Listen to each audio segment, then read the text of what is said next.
Hey, kia ora koutou whānau. Welcome back to another edition of Big Hairy News. Look who it is. Look who it is. It's me, I'm back. If I did this, it's like, look who it is. All your favourite peoples are here all at the same time. Look who it is. Look who it is. Hey, Chhour, how you feeling, mate? Tell the whānau how you going. I feel much better. Yesterday was just a shocking migraine. I haven't had a migraine like that for years. Yeah. So I just didn't go to work, avoided screens as much as I could, which is hard because I love screens. You know, there's the bad screen at work, and then there's good screen at home, and then there's little screen in my pocket. Lots of screens in my life. But yeah, just blacked out my house and tried to push through it yesterday. Well, we missed you.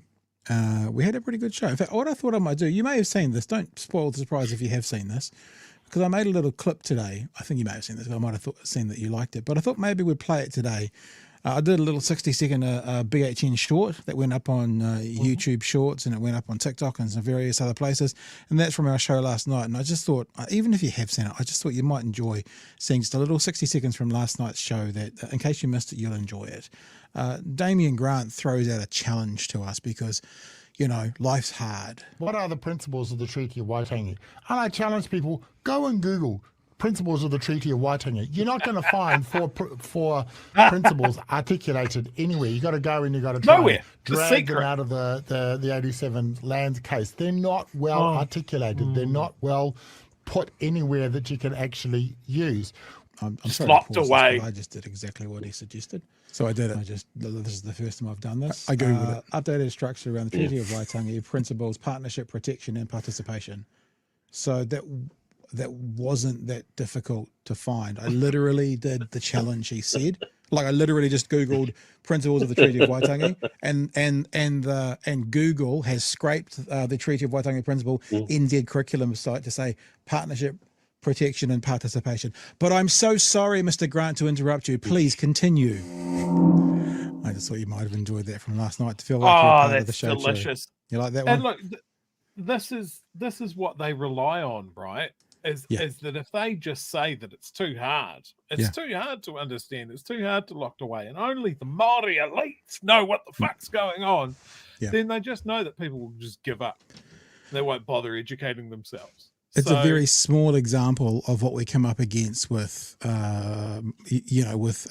gish gallops.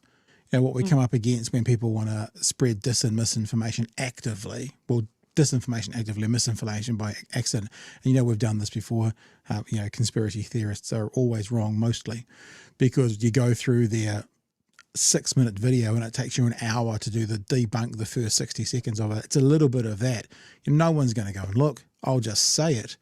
And then it's fact. And it just made me think, and we love the working group. Don't get me wrong. Craig Renney's about to jump on. He loves the working group as well. Obviously, he's on there. But it did make me think. I'm glad we Google things in real time.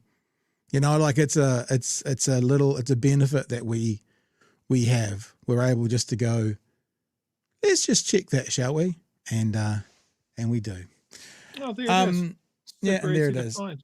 So before we get Craig in, just in 60 seconds, remember our Big Hairy News merch shop is open this week and next. Now, for people who, I know people have been doing a bunch of purchasing who aren't normally viewers of ours, if that's you, what we do is each Friday we order the week's order. So that means if you make your order during this show, your order will be sent to the printer tomorrow morning at 9 a.m. and the hoodies and t-shirts will be on the truck by 4 p.m. He'll have them on Monday, he'll print them on Tuesday, we'll post them on Wednesday, and you should have them by next Friday. Right, so what I'm saying is it's going to be up for another 8 days, but if you want it next week, then you should order tonight. The normal gear is there, all the BHN merch is there, t-shirts and hoodies. Also, we've got, of course, the personalised t-shirts and hoodies. And, of course, we are supporting Rainbow Storytime this month with our buffer t-shirts, and you can get them in pink and I believe it's called Bluestone. Either way with the Rainbow Buffer logo on it. And, of course, that is to help Rainbow Storytime with their fundraising for their fight against Brian Tamariki. Now, I'll say it again one more time. If you've got a couple of bucks, you don't have enough for a hoodie, then just go straight to Rainbow Storytimes on their Give a Little page. Just give it to them, right? Yes, when you buy a hoodie, it supports us as well, but we're actively wanting to turn this buffer brand into a way that can support people. So if you have the choice of supporting them or not, because you only got a few bucks, go and support them. Just go and make a donation to their page, and we'll go that way. And if you want to find them, actually just come to bhnshop.nz, and the link is right there to their Give a Little page, so you can still access them directly. So if you buy a hoodie, it helps us and it helps them. If you just go give them a donation directly, it helps them, and we're happy because you've done it. And remember also, we've had a very generous patron offer to match our donation up to the first $500. So if we raise $400 through what we're doing, then our patron will match that, and we'll be able to donate $800. So it's well worth getting into it. You get to double your donation by making a purchase tonight. And that's how it works. So bhnshop.nz. All right, Chewy, other bits and things to talk about tonight. We are going to touch on Karen Chhour because the opposition is now starting to point the finger saying you're not up to this job. It's kind of difficult because you don't want to make her feel attacked, but you also want to be honest about what you're thinking about her performance as a minister. And they're starting to have a crack at that. We found out tonight on One News, I didn't know if there was much broadcast before that, about the plan to replace 3 warders has become allowing the councils to borrow 500% of what their assets are worth. So borrowing to fix your infrastructure. Yep. And then loading that debt onto the future generations, which of course we've been told by the right for so long we don't want to burden our future generations with costs. But apparently when it comes to our water infrastructure, that's okay. And we'll be having a bit of a chat about Māori Wards as well, and what the Bish said about it this morning on breakfast. So let us get into it. From the CTU, economist Craig Renney joins us to talk unemployment numbers. Craig, good evening to you, sir. Good evening, gents. How are you? Yeah, good, we're doing mate. good. Good to have we're you doing back. good. Yeah, good to have you back. Nice to see you. You would agree about the enjoyment one gets from the working group. You know, they're mates. We want to give them as much publicity as we can, eh? It's always great fun, to be honest. The time always goes really quickly when you're on there, and that's always a good sign of a great conversation. Yeah. What I hear you saying is it lags when you're with us. Is that what you're implying? I was just No way. I can tell. Okay. Well, the last time we talked about the budget, if you remember, and we went for a really long time, and it flew past. Yes, we did. Yeah. Look, I obviously I was making a self-deprecating joke there, but doing this kind of thing and doing the other podcast that I've done for several years, which is long-form conversation, I'm like, oh, we've been talking for an hour and a half, and the person's like, what? It's been an hour and a half. It just, when you get into it, it just flies by.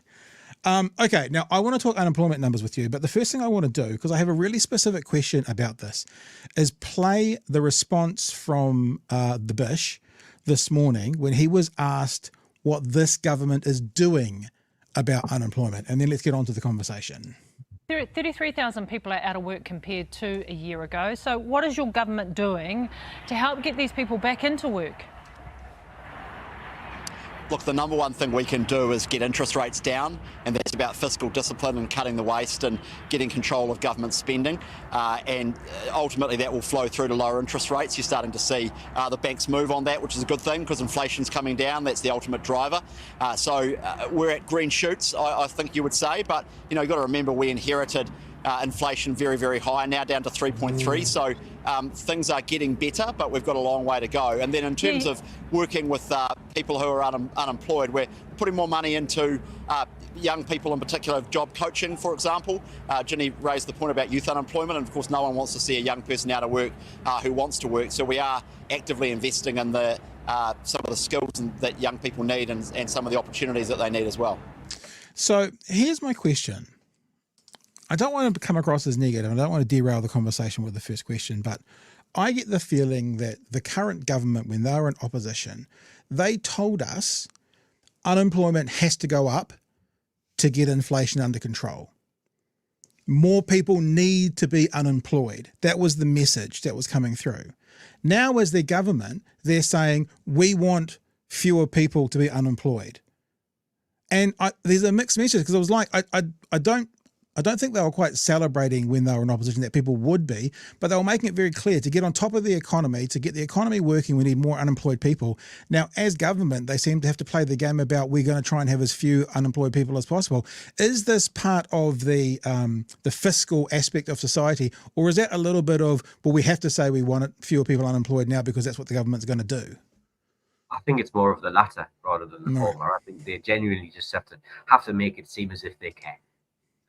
Whereas they've been very clear all the way through in terms of in opposition that they were happy to do anything to see inflation come down. Yeah. They kept talking about the cost of living and that they had a solution that was simply, if we cut public services, if we cut spending, inflation will somehow miraculously come down and we'll all be better off. Well, we've cut a lot of spending. We've also given a lot of money away in the form of tax cuts. But yet we've seen an extra 33,000 people being unemployed since this time last year, half of whom are young people, 15 to 24-year-olds. 21%, the 21% unemployed for that age group? Yep, and we see lifetime scarring effects of that unemployment on that group, because the longer they're out of work, the harder it is to get back into work. They often miss opportunities to get skills and training because you may well get that in your first job or your first few jobs. Mm-hmm. And as a consequence, it affects the rest of your earnings for the rest of your life. Yeah, it's literal on-the-job training, isn't it? And as we know, if you're in the job doing it, then you're going to advance to the next level. And so you're already behind the eight ball by not doing it. 4.6%. CTU has come out saying unemployment increase demands a plan from the government. People saying that they're expecting it to go above 5%. What do you think, and what are we demanding from the government? What do we need to see? Well, it would start if we just had a plan. We know that we're likely to see tens of thousands more people unemployed in New Zealand, and they're likely to be in particular groups. So we know we're going to have more young people unemployed. We already have greater numbers of Māori, of Pacific peoples, of people with disabilities who are unemployed, and we know they're going to grow. There's no plan to deal specifically with their needs. There's no plan to deal with the collapse in construction and an investment in infrastructure, which is leading people to move overseas. So that's why we see 85,000 Kiwis leave permanently. That's 1,500 a week who get on an airplane and never come back. So it's good to have a plan, because this is something that's actually foreseeable. There are so many things in government you can't sort of foresee and they just happen and you've got to react. This is one of the few things you can actually say, well, let's get ahead of that. Let's do something about it.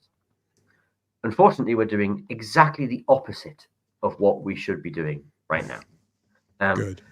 The budget just put up tuition fees by 6%. What does that do? It stops people from entering tertiary education. We moved from first year free to last year free. Stops people from entering tertiary education. We've halved the support for apprentices to keep them in work. Apprentices are really important because during downturns, apprentices get laid off. That means they miss the ability to complete their education. It affects them for the rest of their life, and they go to Australia because they've got some skills and they head overseas. So it's good to have a plan. We can foresee these things. And from the demand side, we know there are lists of things we can and should be doing right now. You talked earlier about water. We've got billions of dollars of water infrastructure that we know needs building. The government stopped the building of 100 schools, a rebuild program for 100 schools a month ago. We know we have huge needs in health, be it in nursing, be it in the buildings, be it in everything else. We're just not meeting any of those needs. So there's huge demand that could be met, yet could be delivered. We know increasingly we have the workforce that could do that if we had the training and the education and the opportunities in place. Instead, we're choosing actively to do the opposite of what standard economics textbooks would tell you to do. It's as you're talking, I'm thinking, it seems that if you see a downturn coming, what you want to do is figure out how to ride that downturn.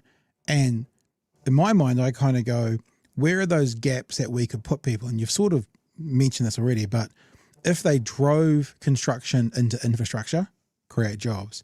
If they drove more people into the health system, nurses, doctors, that kind of thing. Chhour mentioned a story a couple of weeks ago where nurses were offered a job and then that job offer was retracted, Yep. you know, and also if we get more kids into university, you know, because then they're not also going out to the workforce immediately to challenge people who are looking for full-time jobs.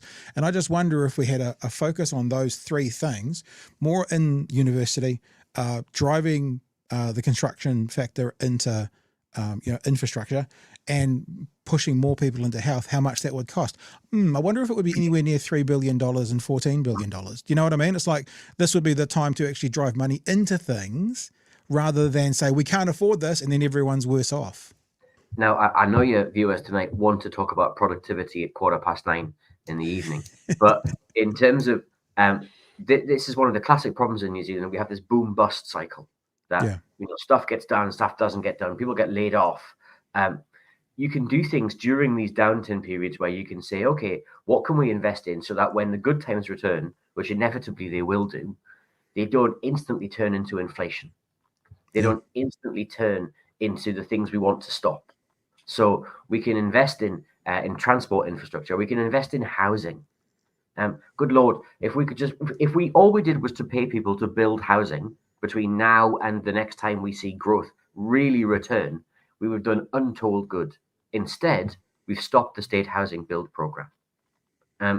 We see Fletchers and Downers laying off staff right now, probably the two biggest construction firms in the country. Where are those skills going? Well, they're not hanging around.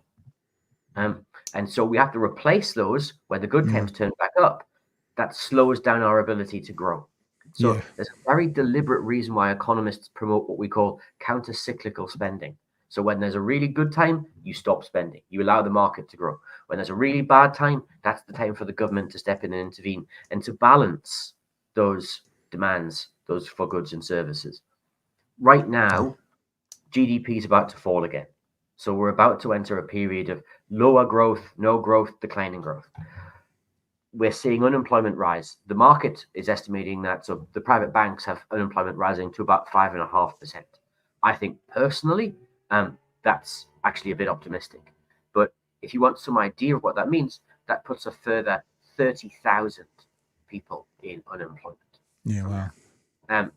And so as a consequence, there's lots of things we can be doing and we should be doing. So having a plan, getting things done, and lifting that demand so that actually we don't just force people through the cycle to suffer the consequences of actions that they're not responsible for. Nicole says, stop making sense, Craig. You make me hate this government even more than I already do or do already. Chhour, jump in, sir. I mean, I remember when inflation was very high, and I think it was a BNZ. We were calling for a very specific number of people to be unemployed just to cool off the economy, and that just seemed crazy to me at the time. And I think historically that counter-cyclical spending that you're talking of, that's been shown time and time again. You know, after the Great Depression, post-World War II, all of those sort of rebuild big infrastructure programs. You know, we saw that here with the original state housing spree that was putting soldiers back to work and that sort of thing, new immigrants back to work. How is this government just not seeing that? It seems very ideological. Well, the honest answer is the government was elected. This coalition was elected with basically one objective, which was to deliver its tax program. That was it. There is nothing it would not have sold in order to have delivered that tax program. And so they've done that. The question is, they now no longer have a coherent program. There's nothing behind it. And if you want an example of what that looks like in the real world, look at the UK in 2010. We saw David Cameron, George Osborne deliver austerity, tell us that we're all in this together. We had to do things differently. We had to cut spending. We had to stop, investments. We couldn't afford to keep going on like we did. And we spent 14 years repenting at very long and very expensive leisure whilst child poverty exploded. Whilst every indicator in the country went in the wrong direction.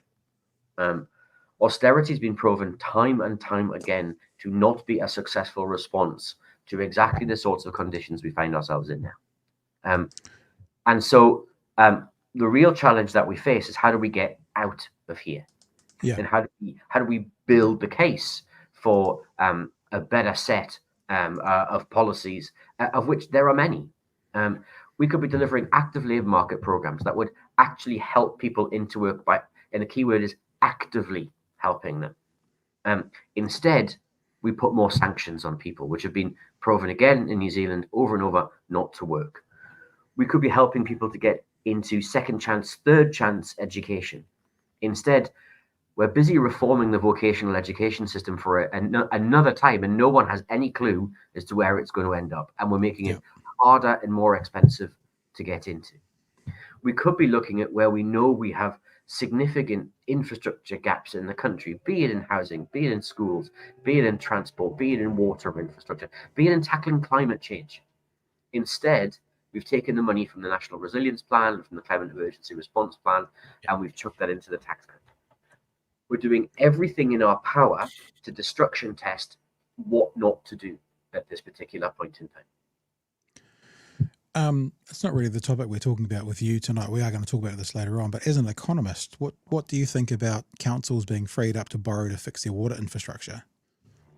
It's astonishing. The national in opposition spends a huge amount of time complaining that local authorities shouldn't be allowed to take their water assets away from the council, put them into a separate vehicle, allow that separate vehicle to borrow money, and then fix the assets.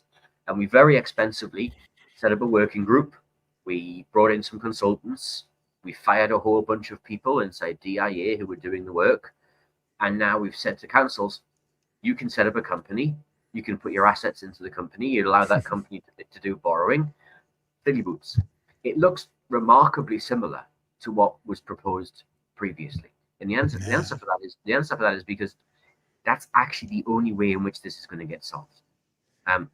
The best thing we could do, if you had the opportunity, is to reach back 30 years and change everyone's rates bills for the past 30 years so they were paying the right amount of rates. Yeah. Fortunately, you can't do that. So the next best thing you can do to avoid huge pain for rates payers is to allow somebody to borrow money and spread that cost over the next 50, 100 years, because this is very long-lived infrastructure. What you should be demanding right now, any sensible government should be demanding right now, though, is that as we build that infrastructure, we train the workforce to look after it.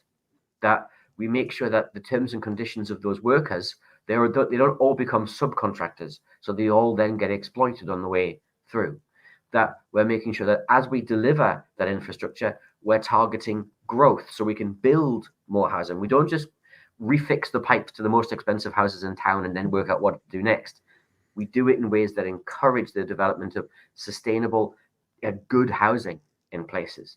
That we look after the environment, that we tackle not only drinking water and sewage water, we tackle storm water, which is a deeply unsexy subject, but actually it's the reason why everyone's insurance bills are going through the roof.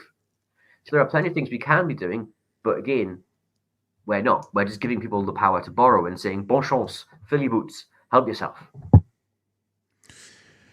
You do forget one thing though, Craig. You know those groups that the councils are going to set up, at least they now won't have Maori names. I mean, so that's a win. I mean, that's so we'll all know what they are because they won't be called T anything or, Well, so that's a good thing.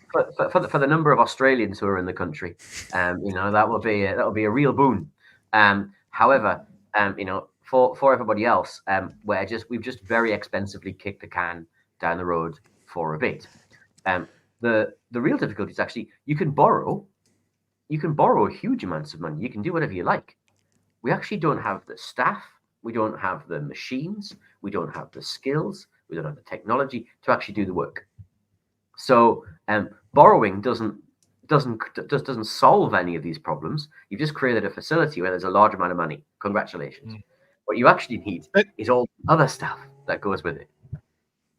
That's going to be fantastic for ratepayers groups that complain about the amount of council debt, those guys are going to have ammunition for decades to come. Well, also, what terrifies me is I come from a country that did this in 1984, I think it was, where we allowed local authorities who previously had water boards themselves to then borrow money, start to do things, and then in 1986 we privatized those bodies because they'd all moved into what were essentially private companies. And I haven't looked into it, but England's water situation is going well, I presume? Oh, I think so. My water company, Northumbrian Water, was one of 3 water companies that were last week fined $186 million, £186 million, sorry, for breaches of various environmental regulations dating back decades. But good dividends for enormous. Well, most of these are owned by either very private wealth companies, hedge funds, or very, very wealthy private individuals. And so, that's good. I mean, can I give you a little story? Because Northumbrian Water, until very recently, was owned by a company called Renney. And Renney was the nationalized French water company in Lyon. So we had the nationalized French water company in Lyon making huge profits to pay for the pension scheme for the workers, the water workers in Lyon, overcharging the good people of the northeast of England, because that's how privatization works. Just jumping back quickly to, I've got one more question about the unemployment rate, because we know each side is going to blame the other. Whose feet does this fall at? Is it equal share between National and Labour, left and right? Is it, we'll be told by National, oh, we've been delivered this economy, and we'll be told by Labour, you own it now, do something with it. Who do we point the finger at, Craig? Unemployment was always going to rise a little bit. Unemployment had reached record lows during the middle of COVID. Unemployment was at its lowest level since, I think it was the 1st of September 1986, which is when we first started collecting unemployment data on a consistent basis. So there was always going to be some increase in unemployment, just as it moves around. But allowing it to rise to 5.5%, that's a choice. Right. And you can do stuff. You can capitalize on the fact that we've managed to get unemployment so low. There are things you can do to keep it low. And the benefits of that last for lifetimes. The benefits of that accrue because if you keep it low and keep it consistently low, you're also reducing unemployment in communities that have always seen unemployment be very high. Māori unemployment is 9%. Pasifika unemployment is 9%.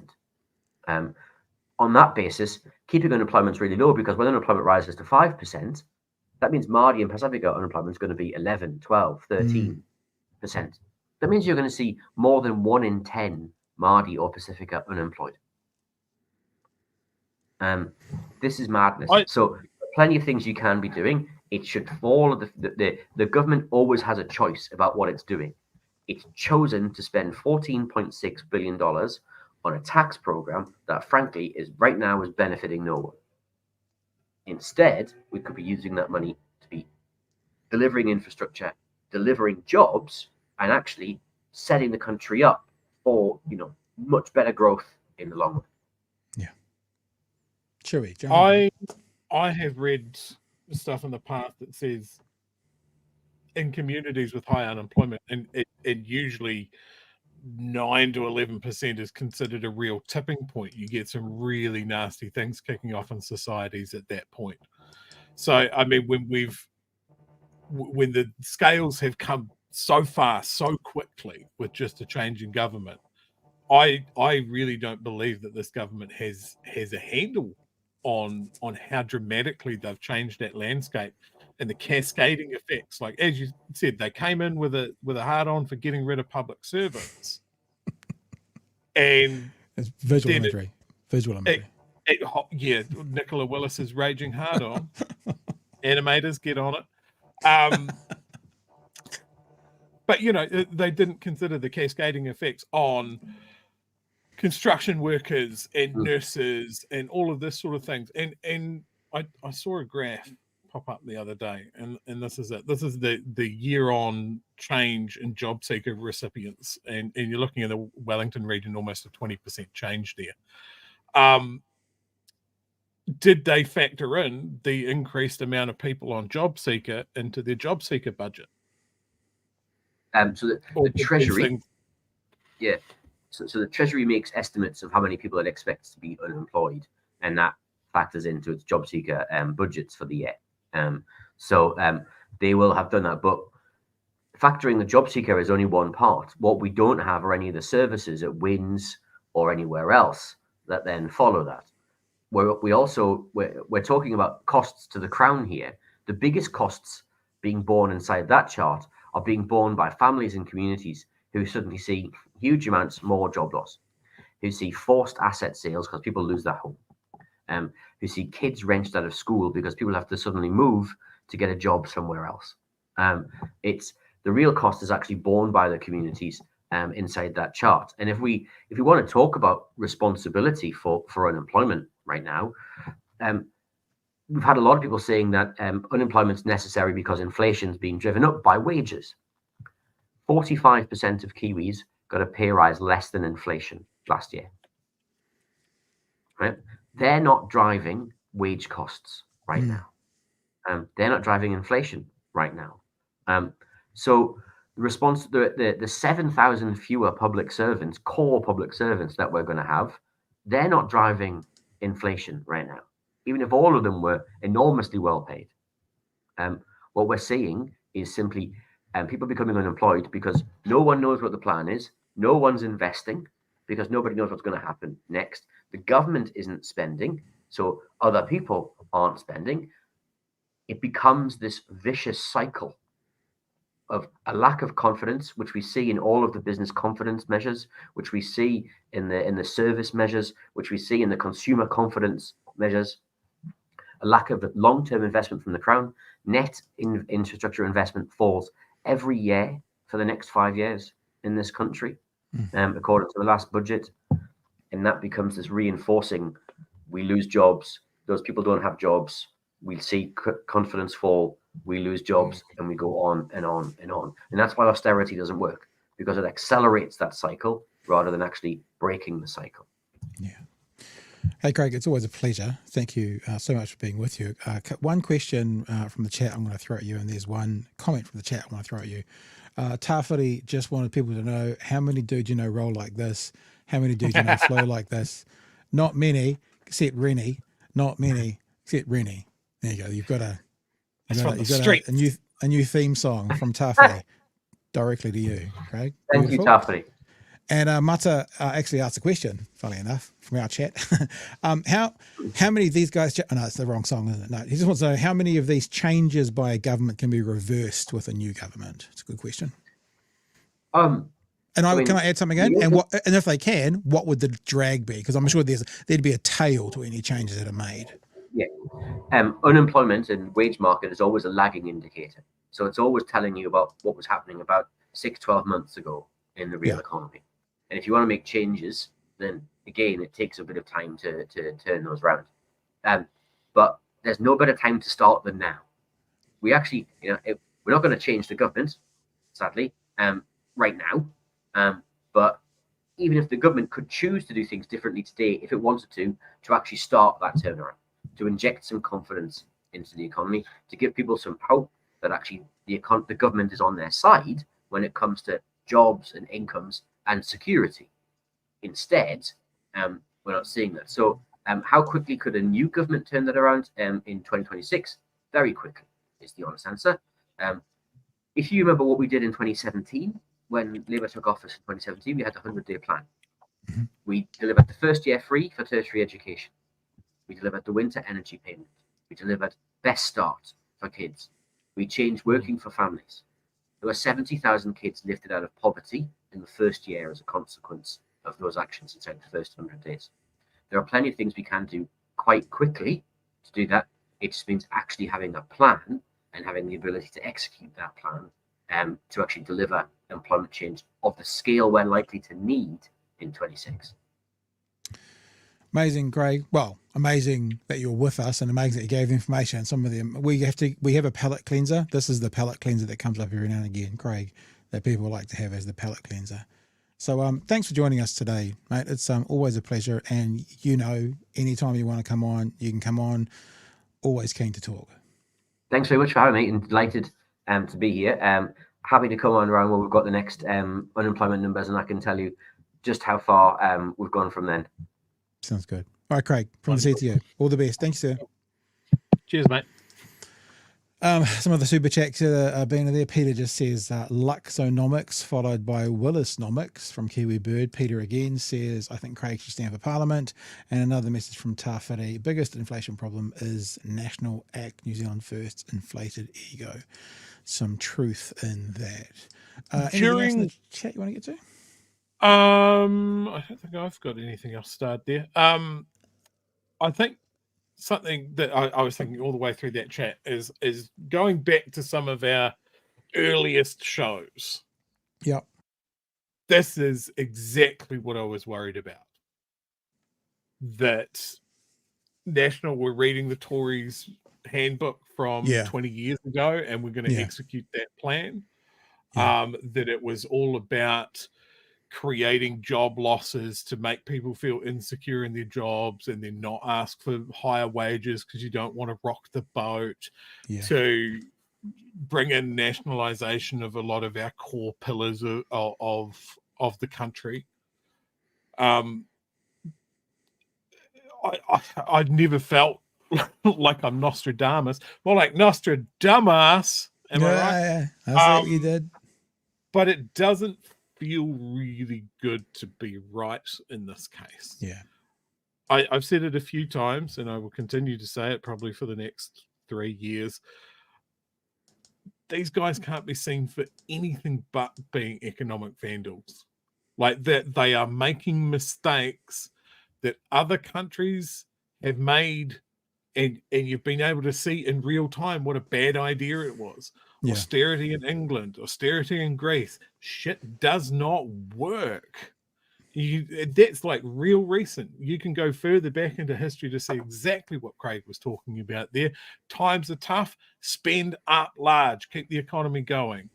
Economy going great? Cool. Take your foot off the gas. Yeah. The market's got this. It makes so much sense, eh? It's like, I don't know, and I know that it's silly to compare your budget to a household budget, but driving money into something when it needs it is what, like if it was a business, Mr. Luxon, if you've just come out of COVID and everything's on a downturn because your business is going slow, then you borrow and you drive it into the business. And then when it gets better, it starts paying for itself, So borrow some money for infrastructure. Don't do the tax cuts. Borrow some money for 3 water. You know what I mean? Like, and then drive it in. And then on the upside, pay it back when it comes out the other end. And what I hear Craig saying, and look, I'm not an economist, obviously, financially illiterate mostly of the time, is that if we flipped the cycle and we actually drove money in the bad times, and as you say, take your foot off in the good times, the economy would be less boom and bust, less inflationary impacted, and more steady. It just seems... That means less traumatic for people. You know, I have a workmate, anecdotal time, but we know that this government loves anecdotes. I have a workmate of mine who's the majority of his friend base are tradies. Yeah, they are all they're either gone or going. Right. Tickets booked. Work's dried up. There's nothing here for them now. We've got stories about nurses. That have come from overseas because we desperately needed them, paid the $10,000 to have their qualifications converted into something over here, only to find no jobs. So now they're telling people back home, don't come to New Zealand, there's nothing here for you. And then we're not even employing our own nurses. So they're not going to stick around and wait for the government to work this out. They're off to Australia. I've mentioned this a couple of times. We've got a friend who's a teacher. She's gone. These are the people that we're losing. And that's the point. When we can afford them, they won't be here to pay.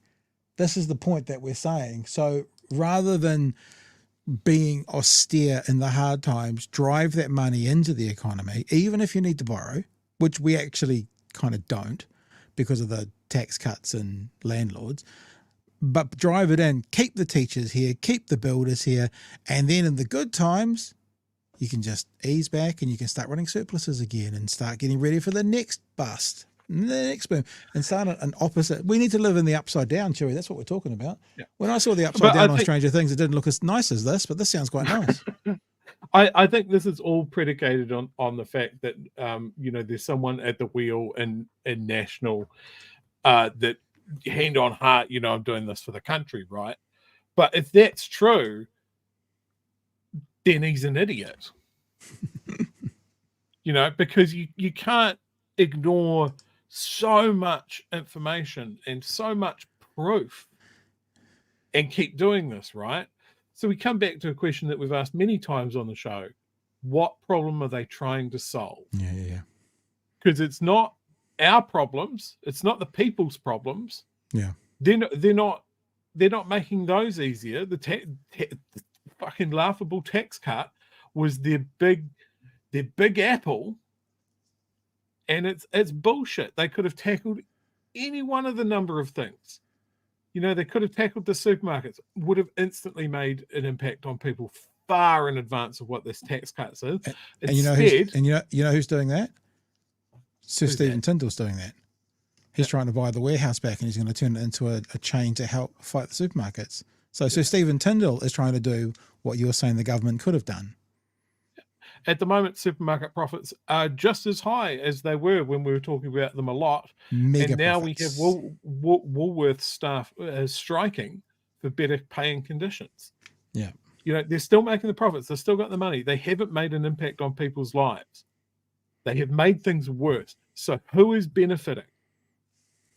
It is their donors, it is the property owning class, and it is the group of absolute vultures that are circling this country because Luxon has gone out there and gone, New Zealand's open for business. What he means by that is asset garage sale. Yeah. I've got assets for sale. When we were with Clint last night, we were talking a bit about what's the plan. Like, really, if National didn't have to be anchored by ACT and New Zealand First, what would their kind of dream thing to do would be? Because I think most people would agree that they haven't, they own it because it's a government bill, but that's not their drive, the whole referendum and that kind of stuff, but they still have to own it. And Clint was like, the happiest he sees Luxon is when he's overseas glad handing. So the problem that Luxon's trying to solve now is getting a knighthood and then an international position in about 3 to 5 years. 100%. Yeah, that's his problem now. Job on a bank board or something like that, because he's seen the pathway that John Key has carved out for himself. Maybe if they had a better election result and didn't have to fucking bring the crazies in under their tent, we'd maybe have less racism. Maybe. But we would still have, I think, the privatisation of our water, privatisation of our healthcare system, public-private partnerships instead of funding critical national infrastructure. I think we'd still have all of that. We might move now into the conversation around Karen Chhour then, because we showed this story last night, and this is a part of the story, right? This is from yesterday. Oranga Tamariki cuts family start program to lose, what is that word there, Chhour? Frontline staff. But Pat, yeah, Chhour, I thought we were just losing the people that just sit in the back room and shuffle papers for money.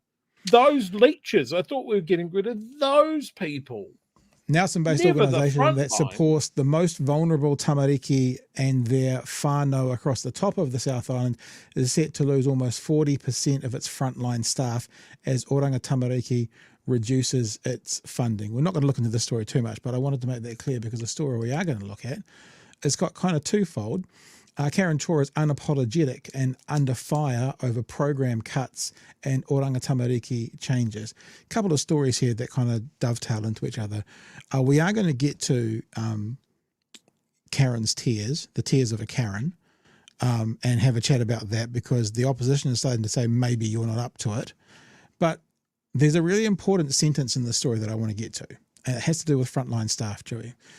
Children's Minister Karen Chhour was unapologetic as she confirmed contracts with frontline providers would cut, accusing some charities of wasting taxpayer money.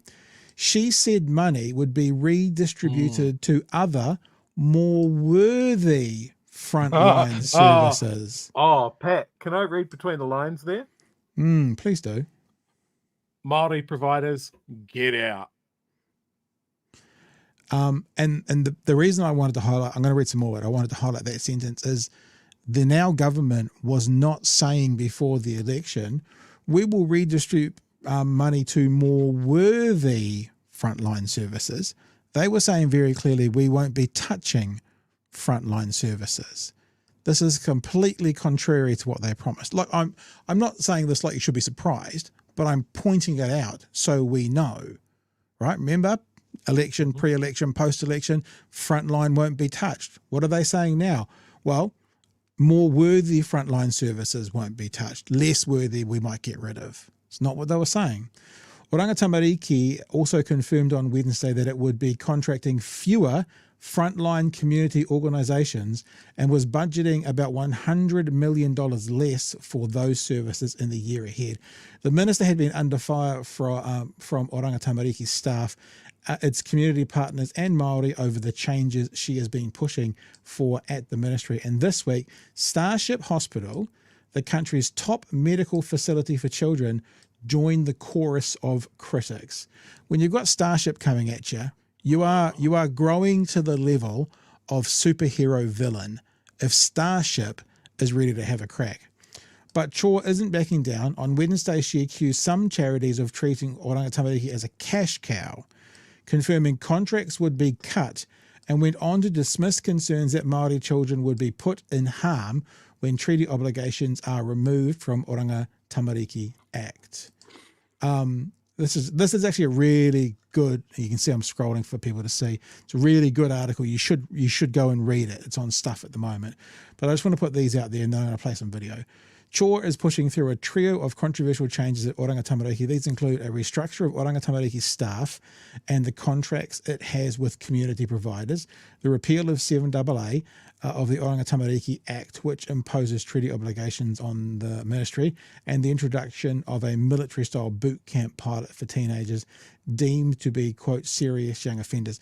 10-second tangent. Did you read today? I know I read today, I think it was in the Herald, that there's going to be no Defence Force involved with these boot camps now? I'm not surprised by that at all. The Defence Force don't want to touch us with fucking barge poles. So, but hang on, that means if they're going to have a boot camp and it's not going to be the Defence Force, it must be Les Mills people, because they're the only two people who have boot camps. It's either the Defence Force or Les Mills. No one else has boot camps, do they? Well, here's their opportunity to rebrand this into a spin class for serious offenders. So let's play most of this story. And I wanted to play it because love him or hate him, you'll always know what Winston Peters is thinking. One of the things, now, I don't think this is the thing that's upset Karen Chhour the most, but it's obviously a tipping point for her, being called a puppet for the ACT Party. Now, I understand that could be hurting and frustrating, but it's pretty tame when it comes into the world of politics. Let's have a listen, and then you have a look what old Winston, who's one of her colleagues, has to say about being called a puppet. She says she complained to the Speaker about this from Te Pāti Māori's Maria Meno Kapakingi. Kua kare tauhia e tō pāti. Calling her a puppet of her party and never got an apology. I asked for an apology, that's all I wanted, and I didn't get one. Now, look, I don't want to be seen as a misogynist beating up on a frail woman or a woman in crisis, but does that look the kind of response that you would expect from someone being called a puppet? That's why I'm saying perhaps it's the straw rather than that particularly. But I don't know, but it seems a very, very large reaction to quite a minor insult. Unless, you know, maybe she's got something in her past where she's been called puppets before and it was really offensive to her. But I suspect it's more than just this. And I suspect that's why the Labour Party are now saying, you're not up to this job. And that is so disrespectful. A puppet for your party? Well, that's not the worst allegation. There have been far worse types of behaviour towards her. So Winston's like, what? Yeah, okay, whatever. It's just a damn disgrace. Not last night, this morning. I made it very clear to the team this morning after the story last night, in response to that story last night, that I don't want us to be engaging in that debate at all. I think that all of us in our politics need to be careful to keep the focus on the policy and the issue, not the person. Today, the Minister was interviewed by Stuff's Chhour podcast and implied she'd been intimidated in hallways. So someone has intimidated you in the halls of Parliament? I'm not going into specifics. Okay. I made my stand yesterday. I had my say. But when, as she wished, the interview turned away from personal towards policy, the Minister went from teary to terse. Will they be physically disciplined? Of course not. They're not going to be physically Will they be disciplined. yelled at? Of course they're not going to be yelled at and Will they be physically put into disciplined. Will they be put These into questions isolation? are actually quite revolting. Will they be put into isolation? We covered this last week, obviously. They're not, though. They're not revolting. No. Because this is the same week that the legislation just came out around the abuse and care, and this is what was happening with the abuse and care. So yeah, maybe we did talk about this a little last week, but I've thought a little bit more about it. Right, so yeah. It's a series of questions to really catch her out. Like, will they be physically disciplined? That's an easy one to say. Well, no, they're not. Will they be yelled at? That's an absolutely different thing. And I think for her to say, well, no, of course they won't, that's disgusting, shows she has no idea what's going on at this sort of thing. They will absolutely get yelled at. 100%. Yeah. Like, and I'm not saying like verbally berated or that sort of thing. You yell at people, pick your feet up, run faster. Yeah. All of these sort of things. Like, I got yelled at Scouts. Yeah. That's not the teachers end yell of at the fucking students world, sometimes. right? But for her to go, absolutely not, they won't be yelled at, and I'm disgusted at this question. That's just false. Yeah, and like I said, remember, this is the day or 2 days after the abuse and care inquiry came out, and far worse than that was happening. So these are completely valid questions to be asking about the new in care program that our government, which happens to be them, is setting up. Revolting. Will they be put into isolation? To make those assumptions. Concerns raised in the Royal Commission. Will they be put into isolation? No wonder people are getting so traumatised, because people like yourself are actually making implications that are actually really revolting. Labour leader Chris Hipkins piling in, saying she was not up to her job. I think it is clear that Karen Chhour's not coping as a minister, and I think that's very different to issues around her ethnicity or her past experience of abuse and state care. Karen is no victim, she's a survivor. I'm talking to her a couple of times a day, and I believe that she's totally up for the job. What she's not up for is the personalised abuse about her race and her background. Do you believe she is not? So, puppet. I mean, that's what we've basically heard so far, Again, I'm not a vulnerable person. Mind you, she's a minister of the Crown. She has privilege that doesn't make her vulnerable. Other areas in her life, obviously, from where she's come from, she is vulnerable. So, I guess looking at it through my eyes, I'm like, that wouldn't offend me, but then I'm not her. It just seems like a big reaction if it's just about being called a puppet. Not fit to be a minister. She's clearly not doing a good job. I think the fact that people are suggesting that a woman in the workplace who's been a victim of that kind of abuse and harassment should actually get out of the way is frankly despicable. And that's why I'm actually fired up about this. The Speaker shielding the Minister from the dejections today. This is very interesting. So the Speaker, for 2 days, has stopped anyone in the House objecting to Karen Chhour, demanding her answers in particular be heard in silence. It's not a permanent thing. It's for now, because I think there does need to be a slight cultural reset in the place. Saying Parliament must change the same day the Privileges Committee ruled this from Julianne Genter in May. Ms Genter amounted to a contempt of Parliament. She's done de-escalation training but hasn't lost any of her Green Party roles. Fully cooperating with the Privileges Committee, with the internal disciplinary process, taking ownership of my actions and ensuring that my behaviour is better in the future. The call on what portfolios are held by who is one for our entire caucus to make. It's not really for me to decide. De-escalation across the House, maybe just what the Speaker orders. So there you go, Chewy. So can I clarify there, because that story I got a little bit cross-eyed. So Karen Chhour gets up and says her bit, and nobody can object to that. But it's for 2 days. He said for today but and it's tomorrow. just her. Yeah. Just her. Yeah. So it's not across the board, which would make that's not how I more read it. sense. Yeah, that's not how I read it either. Oh, right. Okay, so that's weird. That's very, very strange. I'm just scrolling through the text as well. I'm pretty sure that's what it is. That's how I read it at least. But and wasn't it amazing to see it absolutely very clearly fired up David Seymour? Just talking like this. The raw emotion, the passion that you could see in that man. Wow. Just very, very powerful stuff about how fired up he was. She does look well out of her depth. Now, I'm not, because when these sorts of things happen to people like Marama or Jacinda or Kerry Allen or, we were like unacceptable. A toxic workplace is unacceptable, right? There is also a line, like I was having a conversation with someone today about someone that we both know. And the person that we both know misreads situations a lot. So they see a situation as being very harmful to them and there's really nothing in it. Now, you can have a toxic workplace that feels toxic and that means it is to you. But you can also have a thing where it can be not as harsh as one is interpreting it to feel maybe a vulnerable or have a certain constitution about you as well. And the more I see her professional work, and it's got nothing to do with her as a person, the more I think, are you cut out for this job? I mean, I don't like thinking that let's just be realist. I don't like saying that, Parliament, government is a blood sport, but it is. Should it be? No, but it is. That means if you can't play it, what happens? Let's just be real for a second. That's what it is. Either the whole culture changes, and look, put my hands up. I would vote for the whole culture to change. But at the moment, it's not. It's a blood sport. And if you can't handle the blood sport, either make the change or you need to move on because it won't be good for you. I mean, that sounds real harsh and probably a little bit misogynistic, but I guess I'm saying it for everybody because I'm just trying to be real. It's the reality of life.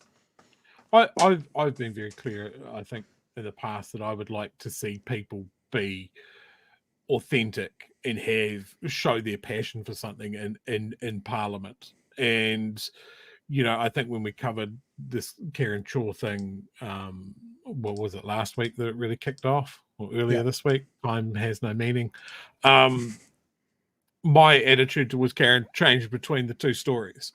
Right. That was clearly someone having an emotional crisis moment in front of the camera, and then she went on Tova, and my attitude changed. I have no doubt that Parliament is a tough place. I have no doubt that environment can breed an incredibly toxic environment. And we've seen that through the comments of staffers and volunteers and right up to MPs. Yep. And I think you're going to get that when there is such an ideological difference between positions, when we're talking about such emotive topics. Yeah. And when you have the type of personality that has got to that stage, you have to have a very tough skin. Go on any politician's social media page. Doesn't matter what it's about, and read the comments. Either side, left or right. They could be opening the local school's fucking cake sale, and someone will still be in the comments there saying some of the most hateful shit, especially if that person is a woman. And especially a brown woman. Especially if that person is a brown woman. Yeah. Look, let me say this. Let me be clear. Toxic workplaces I think you can have both of these. A toxic workplace is unacceptable, and some people aren't up to being ministers. Yeah. Is this a case of both might be true? Those two things exist in the same space. Yeah. And I think we're on the same page here about this, Pat. I do not think that Karen Chhour is doing a good job. I think the policies that she's rolling out fly right in the face of all the evidence about abuse in state care and whether feeding children, taking kids away from their culture and feeding them into the machinery of the state is good for them or good for society as a whole. Yeah. She hasn't learned that lesson. And I said this, when we're talking about this previously, I think that comes down to, on her part, luck. She was lucky in her experiences because she didn't write out a report for the Crown Commission, I assume. And I would want to see that someone that has gone through that machinery to come out a more empathetic person. I don't think she has. Tracy says it is a blood sport that tends to favour the right, though, Pat. Well, this is true. This is what we've been saying as well. The idea that when the left last lot were talking about this kind of thing, mostly what we heard from the right was, no, it's not that bad. Whereas now that someone on the right is like, unacceptable, this is wrong, this must stop. So they look at the left differently than the right. Into the super chats super quick. Mr. Alex, I was watching the news the other day on the alternative Brynderwyne Road the other day. When it came to consultations, it has Hutt Valley residents concerned when it comes to the Petone to Granada link. And Paula has actually sent us a couple of messages. Paula says that she didn't call her a puppet. Paula, why don't you just, because that's obviously the Māori that was spoken, the te reo that was spoken. I don't know if you put in the messages, Paula, what she did actually say, but if you can do that now, then we'll keep an eye on it and see what she did actually say. Paula also says, not just weird, but also evidence she's not up to the job. There you go. Yeah, I think that's what it is. I think that a toxic workplace is completely inappropriate, wrong, should be wrong for everybody, but you can be the victim of a toxic workplace, which is not okay, and you can still not be up to the job as well. So it's not the toxicity that's causing you to fall short. You can fall short even if you had a lovely work environment. You still might fall short. That's what I'm saying. Yeah.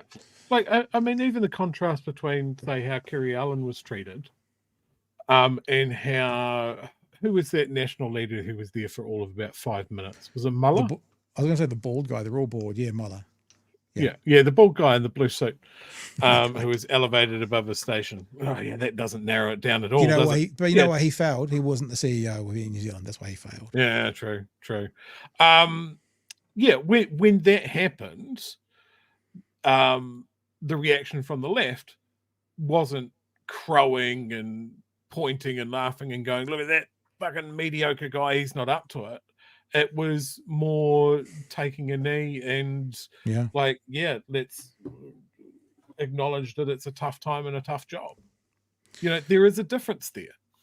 Yeah. Paula has your answer. Given us answer. So what she said was, you have been puppeted by your party. She's calling out the party's behaviour. So that does change it, doesn't it? Because it's a lot less personalized at that point. Yeah. All right. The saga continues. Let's move on. Speaking, we're just in the realms of kind of Māori and Māori Wards. You weren't with us, Chhour, when we covered off Kaipara District. The Bish was asked about it this morning. Let's have a listen to what he had to say. Only imagine how good this is. And then maybe I'll give you the floor because we had a big old chat about it yesterday. I know you're in Paris, but yesterday there was chaos. I'm sure you would have been aware of it in Kaipara. And we're talking about one seat at the table. We're not talking about a takeover here, but one seat. Pera Paniora, does she deserve her seat on that Kaipara Council?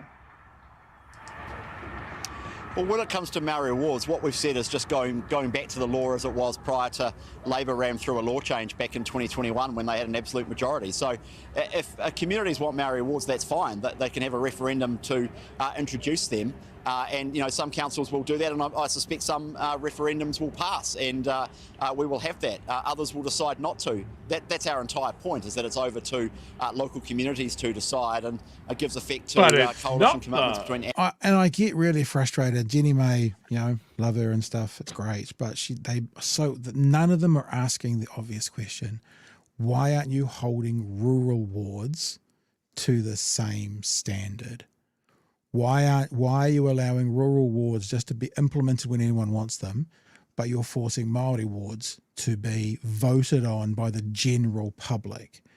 Like, no one's asking it. There are rural wards that exclude a huge proportion of people. The people in the rural areas and the rural wards have a privilege that others don't have because they don't live in that rural ward. But they're fine. They're never brought up. It's not mentioned once in this conversation, and I've only got about 40 seconds of this to play. But they don't mention it once, and no one has that I've seen. That's really arrogant.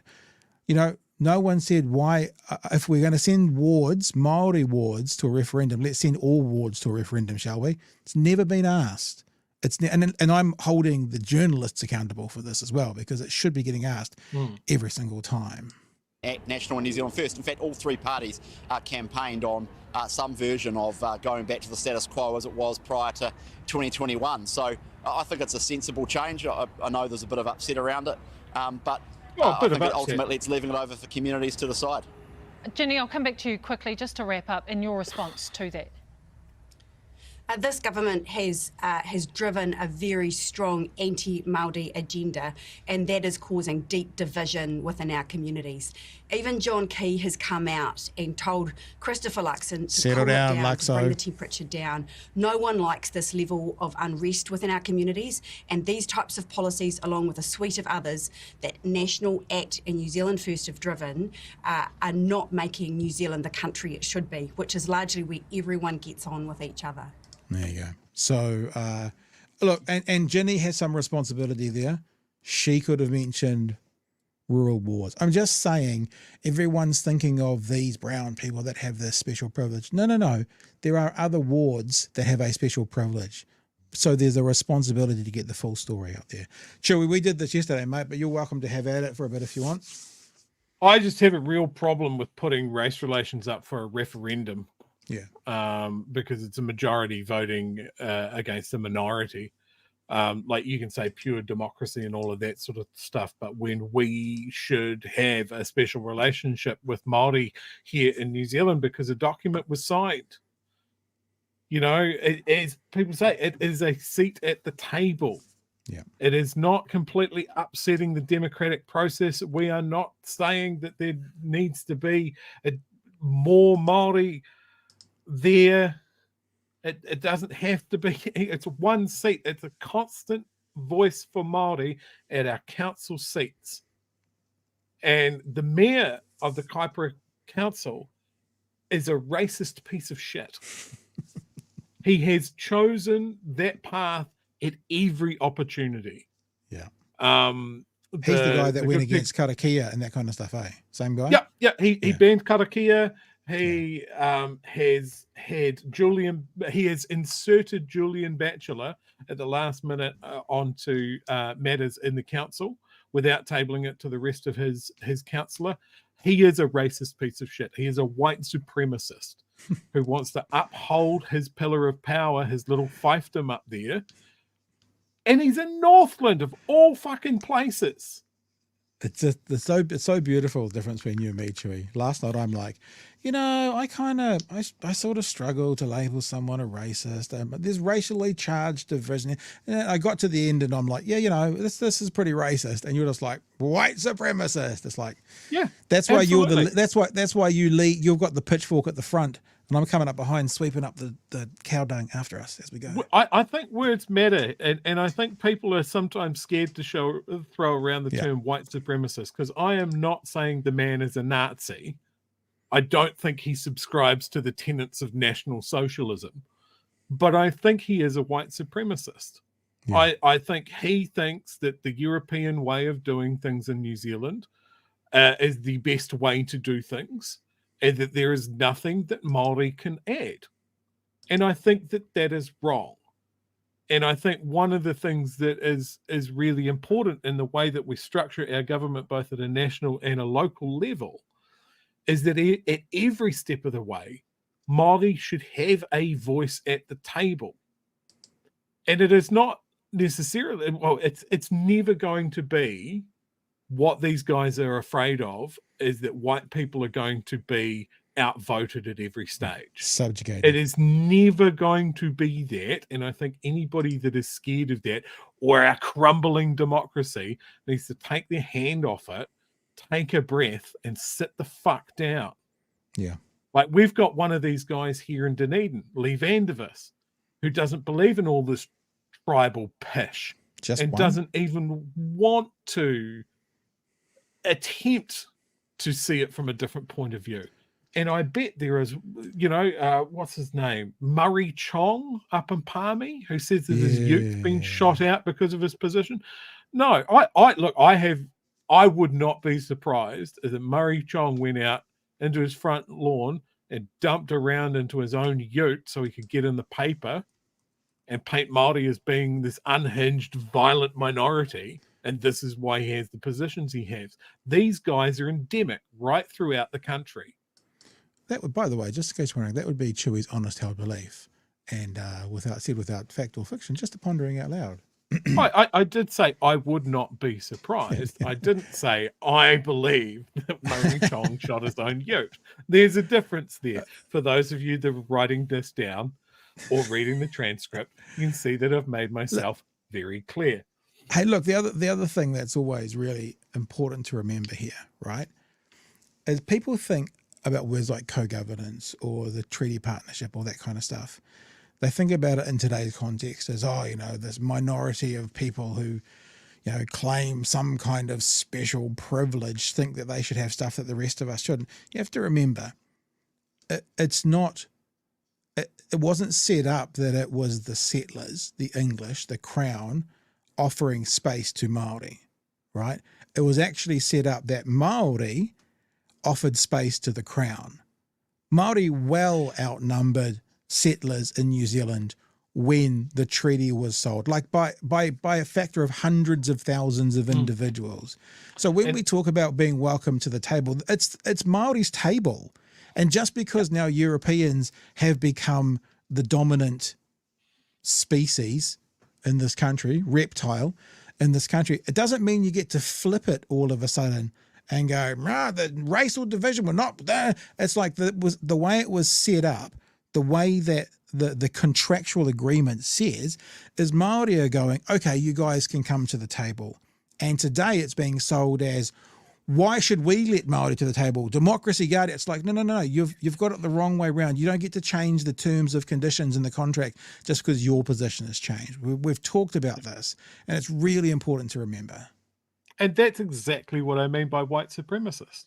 Yeah. We only look at it from the terms of, these are the terms that the Crown had with Māori, not the other way around. And it's just, can people just calm the farm a little bit and realize that having a Māori representative in the council chamber at every council in the country is a fair and even response? Yeah. So that there is always the opinion of tangata whenua in the room, not a consultation, not we're going off site to a marae once a year and we'll talk to mana whenua there. To have someone at the fucking table at all times is not going to break democracy. Māori can get together and vote for who they want that representative to be. But there must always be a representative there. Yeah. And if more Māori get voted in through the standard means, so much the better. But I think at the moment, to sit there and talk about referendums, because referendums are perfectly democratic, when you're talking about race relations, when you're talking about a minority, what if we all got together and all voted whether we needed ramps into buildings? Exactly. Ramps cost more money and they take up more space. And I don't personally get the benefit of ramps, so I'm not doing it. Sorry, Wheels. Yeah, no, Give a note to someone coming in. This is always the important thing to remember. Whoever you are watching or listening, whatever you do, wherever you are in the world or in life, you are a minority. Chhour and I are dog owners. Dog owners in this country are a minority. So if we decide that everyone should vote on should there be dog parks in Dunedin for the 11, 12, 18, 20% of whatever people do, it's not the way you do things. Chhour said earlier about voting on, what was the word you used? Voting on not race issues, but issues of race, putting it to the vote, that sort of thing. It's like sometimes doing what the minority wants and needs is the appropriate thing to do. So actually putting some things to a vote is actually immoral. And the example that you just gave, Chhour, about disability is very true. Many of these people who are saying the kinds of things they're saying from the right about Māori happen to be religious people. Religious people are a minority. If we started to bring in some laws and stuff and tell them what to do and how they couldn't do things, they would have a shitstorm. So it's always good to remember everyone in some aspect of their life is a minority.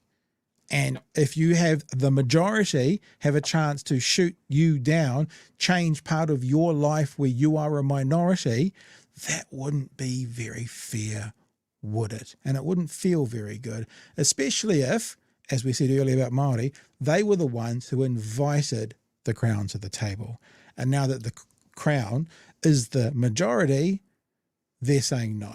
It's not how it works. It's just not how it works in life. Sorry, guys. And I think people that know their history, like, A, know how important this is, or B, are scared of how important it is, especially in the North Island, where there's so much still hurt over land confiscations and farming leases. And now I saw, what was it, yesterday, the New Zealand Herald had a full wrapper. Did you see this, Pat? Hobson's Pledge, yeah. Hobson's Pledge had a full advertising wrapper, something going front and back over the New Zealand Herald, scaring up exactly the same bullshit that we talked about the seabed and foreshore happening 15 years ago. Exactly the same thing. The New Zealand beach experience is at threat because the greedy Māori are going to take it away from everyone. New Zealand Herald took that money. New Zealand Herald made a decision to inject that into the debate. And this is exactly what I'm afraid of when ACT goes, we just want to have an honest discussion about the treaty. Where's the harm in that? The harm is exactly what Hobson's Pledge is doing. Yep. And we're here to say, no, put it down. Now, I notice in our Discord, sorry, I don't have your name to hand, but someone in the chat has suggested that we all make advertising standards complaints. He's dropped it in there. I did that earlier this week because I think it's such an egregious fucking thing that, Hobson's Pledge obviously have a shit ton of money to spend. I have no idea how much that, but full color, full wrapper, when the fuck do you see those? Look how small it is too up the top there. Advertisement placed by Hobson's Pledge. Like it's about, one fifth the size of all the other font. Advertisement placed by Hobson's Pledge, aka the website that they've registered for this. Guess who did that? I'm thinking probably the Taxpayers Union, so you've asked. Oh, what a surprise! You got it right. Yeah. Old Jordan registered that website, and so we know where their money comes from, doesn't it? Yeah. Atlas, the Atlas asshole or Ouroboros human centipede. There it is. All right, it'll be something we keep our eye on. A couple of chats here, and then we're going to go on to councils now. Basically, councils according to Craig Renney. Sorry, name just jumped down my head for a sec. Setting up now exactly what they were going to set up under Labor to pay for their infrastructure, but under them it was bad, and under these guys it's good. Speaking of Karen Chhour, QB Bird says Karen wouldn't last a day in this Jacinda's shoes.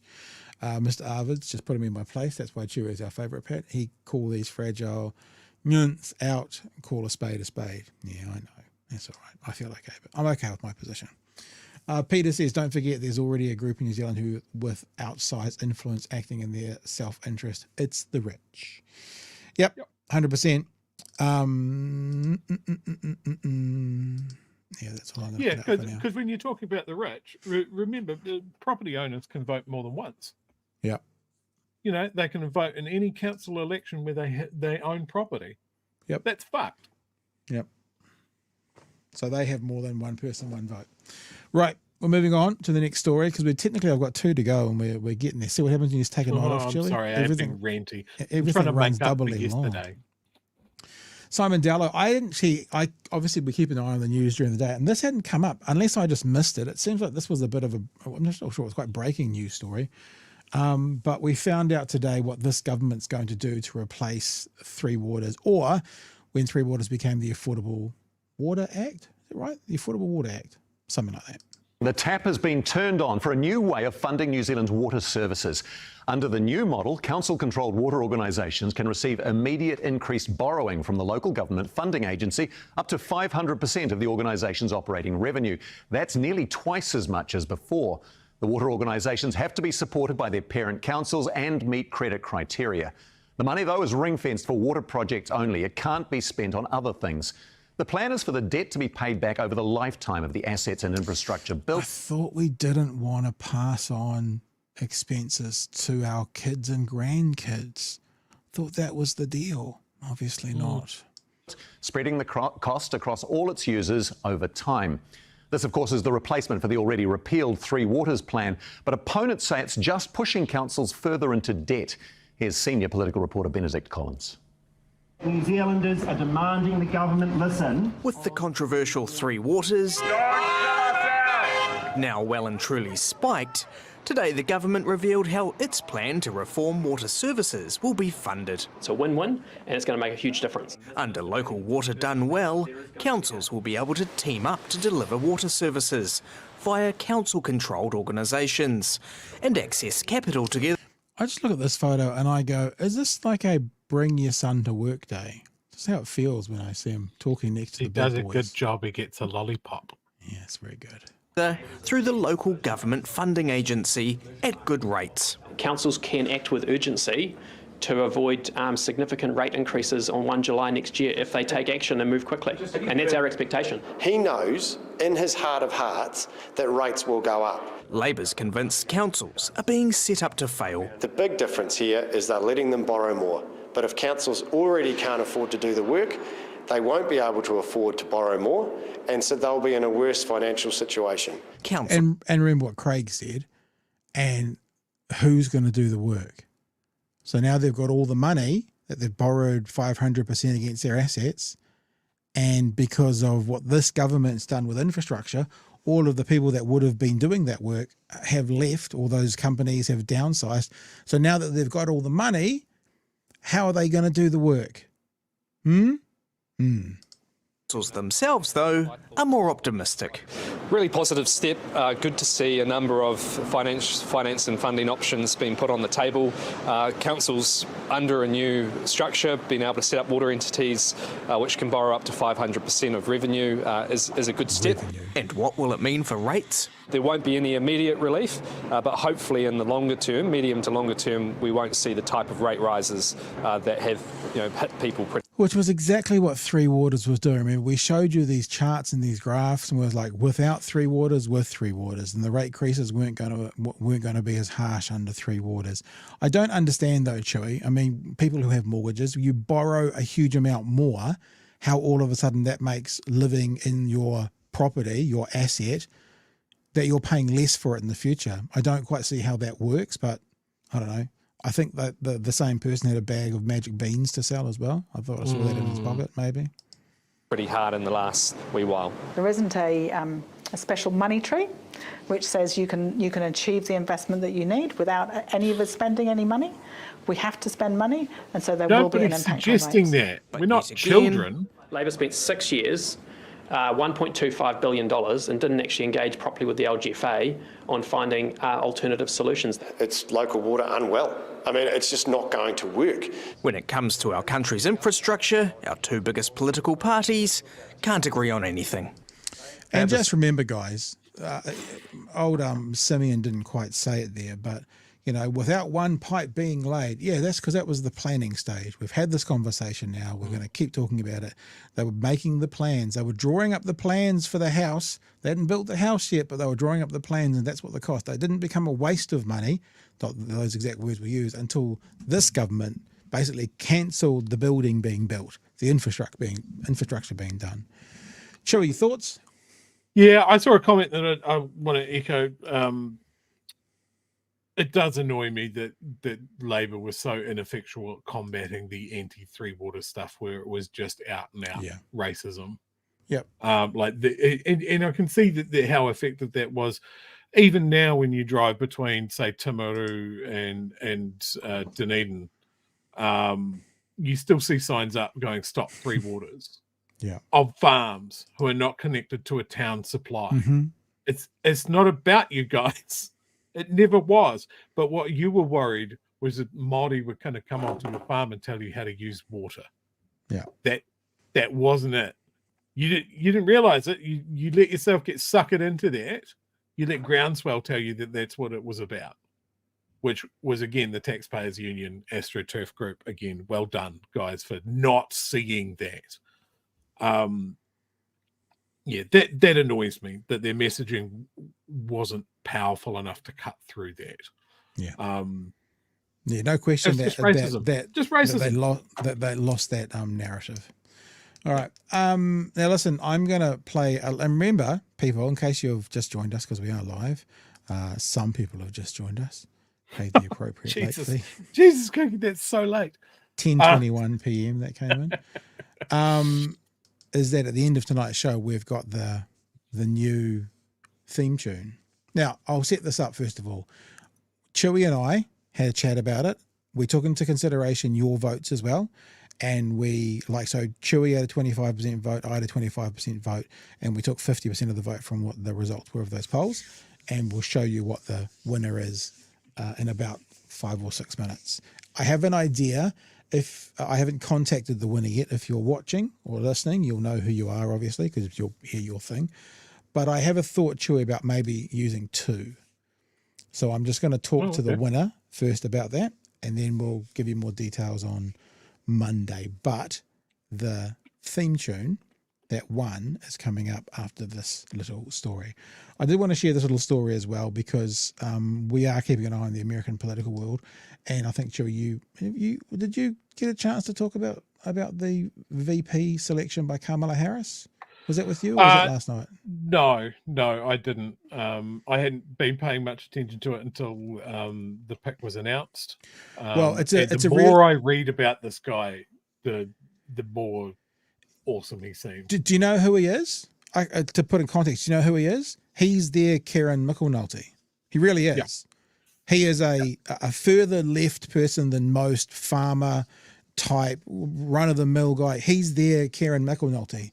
So he will get on with everybody, and he's a really good get. The other thing is, he is probably the furthest policy-wise left that they've ever had, either for president or VP. And we've been saying, Chhour, for a long time, whether it's in New Zealand and you're talking capital gains tax, or whether it's in America and you're talking about, background checks for semi-automatics, the left, and not just like the corporate left, but the actual left policies, free school lunches that are, cannabis regulation or legalizing, are always really popular when they poll them. They have decided, whether they're aware of it or not, that this election is now going to be a referendum on our proper left views, as popular as they appear. Because if they win, then that sets up him to follow on from Kamala as the following president, although he's older. But do you know what I'm saying? It's a really interesting point. Now, Mehdi Hasan was on CNN today, and this is from a page called Pondering Politics, actually, because I couldn't find the clip, and they used a part of this clip as well. What the right is doing is they are now attacking Harris for being anti-Semitic, because the other possible choice, Shapiro was his name, they're all saying the only reason Shapiro wasn't picked is because he's Jewish. They're anti-Semitic. I don't know how they try to quite square that, seeing her husband is Jewish. But and I'll say this, how rabidly supportive she has been of Israel. She is this is one of the things I have against Harris at the moment, is that she will not brook any criticism of Israel at this point. Well, Mehdi Hasan was on CNN, and this is just a little bit of, this is the palate cleanser, guys, for you for tonight. How he deals with the accusations of anti-Semitism If you are having conversations with your racist Uncle Bob in Nelson over Facebook, here's some really interesting information for you. I mean, it's one of the most, one of the dumbest and most dangerous lies that we've heard from the Republicans in recent days. Obviously, the call went out on whatever right-wing WhatsApp group, because they're all doing it. Ari Fleischer, Newt Gingrich, they've all been announced. Nikki Haley, Ted Cruz, they've all been piling in, but it's anti-Semitic. I think Eric Erickson said today, there's no Jews at the top of the Democratic Party allowed, to which Chuck Schumer responded, news to me. And it's not just the Senate Majority Leader who is Jewish Democrat, by the way. All 10 Jewish senators in the United States Senate are Democrats. 24 of the 27 House members who are Jewish are Democrats. All 4 governors in America who are Jewish are Democrats. The Secretary of State, the Treasury Secretary, the Attorney General, the Homeland Security Secretary, and the Second Gentleman are all Jewish Democrats. So there you go. That's Pondering Politics. You should check out Pondering Politics if you haven't checked it out. So I just thought it's a beautiful, there you go, conversation over. Mic drop, as the kids would say about 17 years ago. Yeah. I was talking to someone I know from the States, just because this guy wasn't on my radar at all. Yep. And she said one of his policies means a lot to her, and that she had a child born with quite serious congenital developmental issues. Yep. Waltz brought in across the board prenatal screening for certain conditions and stuff like that. Something that obviously a lot of politicians over there would avoid, like the plague. He has an incredible reputation with Native Americans as within his state for negotiating on their behalf and being open to their issues. As you said, school lunches, universal period products in schools, all of this good stuff. He was a football coach. He served overseas. He ticks all these boxes for. He ticks all these boxes for rural white America, and Trump is having a meltdown, and I'm here for it because it's glorious. As Brother Monk says, Donald has JD Vance. He deployed one of the most devastating and most smoothly delivered burns on JD Vance, I think today or yesterday, where he says, I am happy to debate JD Vance as long as he's happy to get off the couch. That's very good. He's been very good. And I mean, like, you know, but they're good dad jokes. He seems to be quick-witted. He seems to be clever. He seems to be funny. And he seems to be, as I said, further left than you've ever seen on one of those top 2 tickets, left or obviously not right. And I'm hopeful that, like, we will cop to it, Chhour. When the assassination attempt happened, we're like, no, it feels like it's over.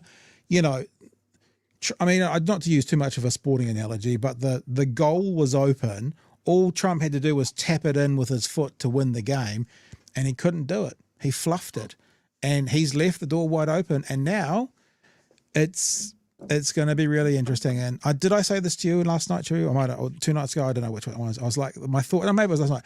My thought is the only thing that feels more delicious to me than seeing Donald Trump lose is him still being alive in 4 years and being so arrogant he's going to try again. That's about the only thing that feels more delicious about a loss to Donald Trump this time around, is he turns that GOP party into just the actual cultist party that it is. Maybe that will be the raising it to the ground that their political system needs to end up getting a third party in there. Maybe Trump is going to do the best thing for the democracy of America by fucking it up so badly that a third party springs up. Maybe. Yeah. I think it's also worth pointing out that Waltz is apparently the reason that they're all calling the Republicans weird. He coined it. Doing some absolute damage. Look, I was having a debate with a friend of mine, you know, when we talk about US politics, it's never going to be as left as we here in New Zealand want it, because we are just generally a whole lot more left. Sure. Just generally than they are. And I've seen a lot of people, you know, go on about the Gaza issue. Yes, that's really important to us, and especially here in the chat and on the show. Kamala Harris is not going to change that situation. The best I think we can hope for is that she doesn't make it worse. Trump would absolutely make it worse. and roll over for every tin pot dictator on the planet. So I think you gotta take your lumps with that and hope for the best. Yeah, it's that kind of thing that, like, you know, for a long time I've been saying at some stage people on the left have to stop giving their vote to the Dems and being promised will change at some stage. It has to, someone has to burn it to the ground, and Trump again might be doing that nicely for all of us. But this guy is, this ticket feels like it's further left, that the further lefties don't have to go, oh, I got to give it all up again just to keep Trump out. They will be looking at this thing, and there might actually be some wins here. There's not going to be everything, like you're saying, Israel Gaza, there's not going to be everything, but there might be some, whereas previous iterations, there's been like no wins at all for those on the further left. They all thought Hope and Change would do it in Obama, and he didn't really do it. I mean, Obamacare, yeah, cool, great. I mean, I'm not being sarcastic, but compared to a lot of other kind of further left policies, he tended to go back to corporate Dems as the rest of them did. We love Obama, but he's also the architect of a campaign of drone assassinations that the world has never seen before at that stage. You know, Kamala's not going to put a carrier battle group off the coast of Israel and go, the bombing stops now. That's just not going to happen. We have had a call from the floor. Oh. Too much US news. Riots in the UK. All right. Are we wanting to share something more? Are we going into overtime? We are going into overtime, but do you see what I'm not going to. But do you see what I've done? What have you done? There's credits ready to be rolled shortly. And It's really. Look, we talked about this on the show that I was going to talk about the riots. I'm going to talk about it really briefly. I'm not going to cover it at length. Obviously, the news media has absolutely loved the fact that there's race riots in the UK at the moment that was spun up out of a false headline, out of misinformation. A whole bunch of UK cities, horrible race riots. What I want to talk about, because we also had people going, we need some more good news at the end of the show. Media Hassan was pretty good news. It's pretty good news. Yeah. This is better news. Okay. Racists had the floor yesterday. Today, people responded. You need to share your screen, buddy. I'm going to. There we go. What you are seeing there, you see that that little circle of police there? Yep. That's the racists. Right. They're inside that circle. The rest of that is a city deciding, fuck no, they don't speak for us, chanting, there are more of us than you. Yeah. Here's another one. Wow. Repeated right throughout the UK, that people took to the streets and said that these people do not speak for us. Immigrants are welcome here. Asylum seekers are welcome here. There were cordons formed around mosques, places where asylum seekers were staying. People got out on the street. There are more of us than them. It's a bit too long for a hashtag, but you know we'll go with it. That's great, man. It makes me think. Hey, look, it makes me think as well. I haven't done this for a while. Just reminding people that a lot of places around New Zealand are still having meetups on a Saturday afternoon for Gaza. Just makes me think about maybe getting back involved and maybe getting along to another one. I haven't been for a while. So, and I think this is an example of what we've talked about when everything is fucking horrible constantly. And you feel like you're not part of something, make yourself part of it. Yeah.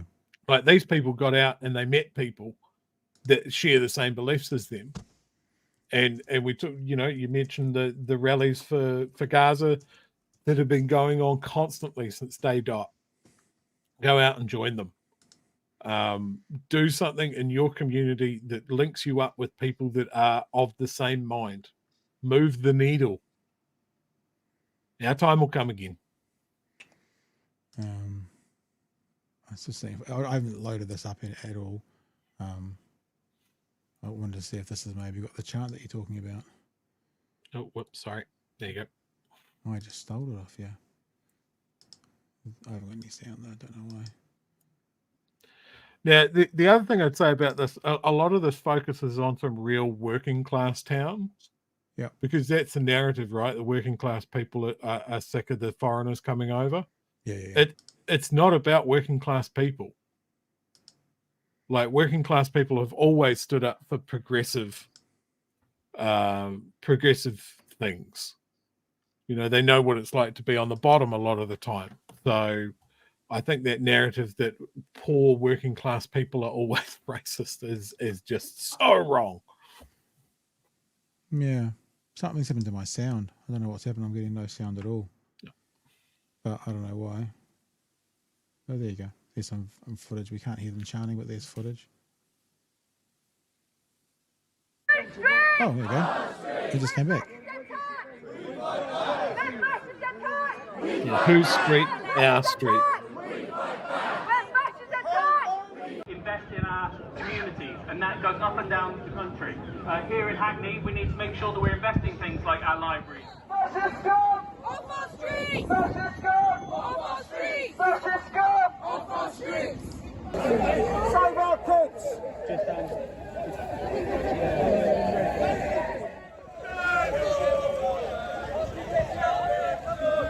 Sad bunch of ham-faced people. It does remind me of those Destiny guys that turned up to the Octagon, and there was like 8 of them, and there was like 400 people dancing to Chumbawamba on the other side of the road. Yeah. So. Yeah, I also saw an absolutely dreadful newspaper caption from over there where they had anti-fascists confront local protesters. And it's just like, well, if you're going to name what side one of them is from, and they're anti the other side, wouldn't you just make that logical step that they're not protesters, that they're the actual fascists? I understand that a newspaper might not want to be as bold as I am there, but also, why would you name one side that's protesting but not mention what the other side is self-identifying as, like anti-immigration protesters? It's the same. It's the same when people talk out against progressives. I mean, okay, so if progressives are bad, that means you're saying regressives are good. So you want to regress, because if you don't want to progress, you do want to go backwards. Oh, hang on, thinking about that. Welcome to National 2026's policies. Big Hikui in Christchurch this Saturday, 1 p.m. Latimer Square from Belfast Child. Thank you very much. Thank you very much. Good to get out. We got anything else that we need to get out there? Nope, I think we're done. Lovely to have you back, Chhour. We all missed you last night, especially the dog. Yeah, I assume you had a nice quick show and you're over in about 45 minutes. We did, I think. I think we were gone in 37 minutes, actually, to be honest. Super quick. Do I want to really fuck you up by sharing another thing? Ask the chat. Because it's Thursday, right? I just want to. You get to sleep in tomorrow. I have to get up and get the kids to school, but no problem. And I stay up for it. You want to do the edit? You can do the editing tonight. Then I'll send it all to you. You can stay up till 1 o'clock, do the editing. Well done. All right, last thing. I promise. Look, I just want to highlight one of my friends here in Dunedin, Sam Ovens, has done some phenomenal, constant work for the cause of Gaza. And he's a fantastic designer. He's been involved in the punk and metal scene here in Dunedin for as long as I've known him. This is his latest poster that he's done for a fundraising event that's happening here in Dunedin, taking one of the most iconic pictures from the Israeli-Palestinian struggle. You got it. Yeah. A Palestinian kid squaring off against an Israeli tank. Just an incredibly confronting image. Even more so if you know the story behind that image. That kid was shot in the neck like a week later. But this is the sort of work that is going on and has been since this all kicked off in October. That there are people here in New Zealand that are doing really, really good work, fundraising and showing support for the Gazan cause. It's definitely happening in Dunedin. It's happening in Christchurch. It's happening right throughout the country. So if it's a cause you believe in, there's definitely people out there that would appreciate you standing shoulder to shoulder. All right. Yeah, we should get some of those. we get them and pass them around. Let me just say as well, as we wrap up for the night, one more reminder that our first order gets put in tomorrow morning. I'll be sending it off at about 9 a.m. If you want to come along and support us with BHN gear or support us and Rainbow Storytime with buffer gear, then head to bhnshop.nz. If you've only got a couple of bucks and you just want to support Rainbow Storytime, then their Give a Little page is there. You can just go straight to them and flick them a couple of bucks. So bhnshop.nz, and remember what we do with our buffer gear is once it's up, it's never back again. So these rainbow ones with these colours will never be back again. There might be another rainbow one in the future, but not with these colours. That's what I'm saying. What I'm trying to say to you is not with these colours. Are we ready for our winner? Go on. So tonight we're going to play the new outro. The winner is going to get a stash of cash because that was the deal. And tonight I'm going to play the full song, and it's got a tail on it, and it's been designed lovely because we normally talk over the tail, but we'll get a version made that's a little bit shorter, but this is the winning song for tonight with the credits. And have a good listen, and we'll talk to you over the tail in just a second. 3, 2, 1. Hey!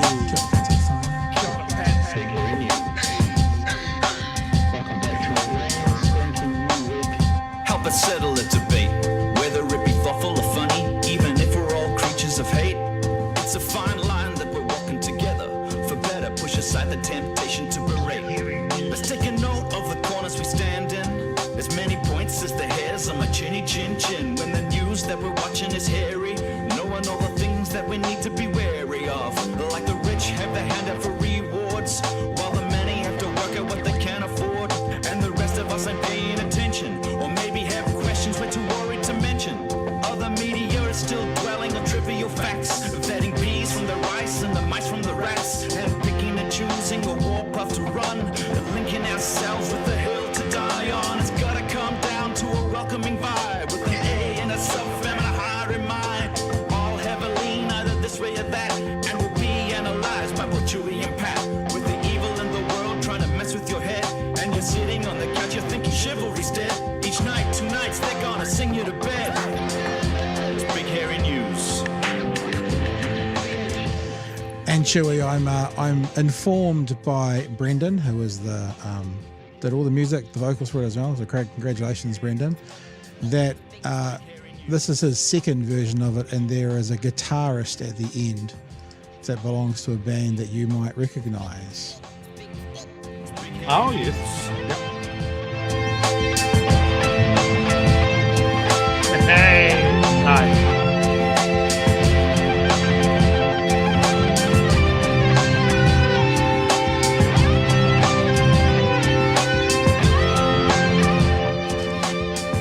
So the guitarist at the end is from the Blistering Tongues. Nebby from the Blistering Tongues is doing the guitar here. It means something to you? I know Nebby. I've seen Nebby play for years. He's a big fan of the show, so yeah, it's nice to have that in there. That's awesome. So congratulations, Brendan. This was the winning track, and we'll catch you Monday night for another edition of Big Hero News. Follow us on all the socials. We'll be sharing clips over the weekend. Be safe, everybody. Have a good one, and we will catch you Monday night live from 9 p.m. for another edition of Big Hero News. Hooroo! Cheers, fam.